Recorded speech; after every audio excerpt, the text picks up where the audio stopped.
जब महाभारत का युद्ध समाप्त हुआ तो पांडवों ने अश्वमेध यज्ञ किया।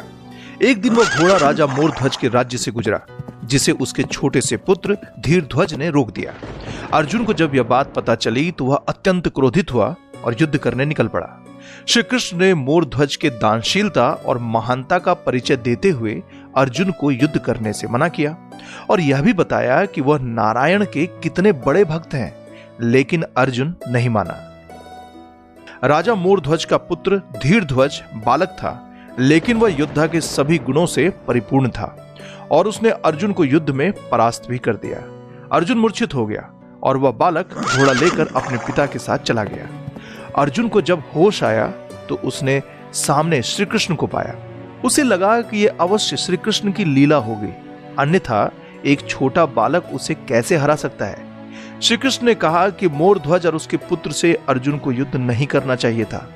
वे अपनी भक्ति और पराक्रम से अर्जुन से जीते हैं, क्योंकि वो नारायण के भक्त हैं। अर्जुन को इस बात पर यकीन नहीं हुआ कि उससे बड़ा और करीब कोई और श्री कृष्ण का भक्त कैसे हो सकता है। अर्जुन का अहंकार तोड़ने के लिए श्री कृष्ण और अर्जुन ने जोगियों का वेश बनाया और वन से एक शेर पकड़कर भगवान विष्णु के परम भक्त राजा मोरध्वज के द्वार पर पहुंच गए। राजा मोरध्वज बहुत ही दानी माने जाते थे।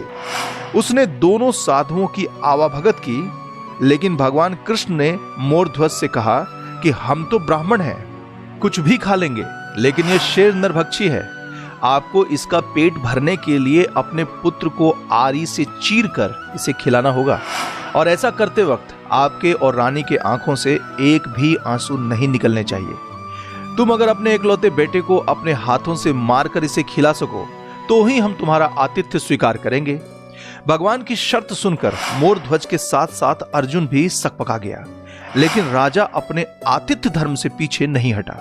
उसने अपनी पत्नी और पुत्र को इस बारे में बताया और वो दोनों भी राजा के सम्मान के लिए ऐसा करने के लिए तैयार हो गए।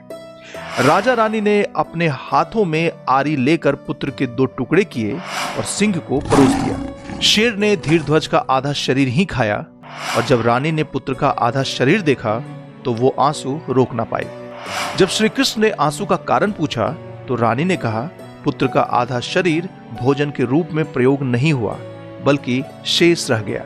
यह देख उनकी आंखों से आंसू निकल गए। अर्जुन यह सब देखकर अपना सारा धैर्य खो चुका था। उसे एहसास हो गया था कि भगवान उसके गर्व को तोड़ने के लिए यह सब कर रहे हैं।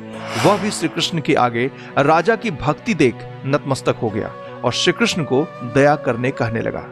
जब भगवान श्री कृष्ण ने अर्जुन का घमंड टूटते देखा तो उन्होंने मोरध्वज और रानी को अपने विराट स्वरूप का दर्शन कराया।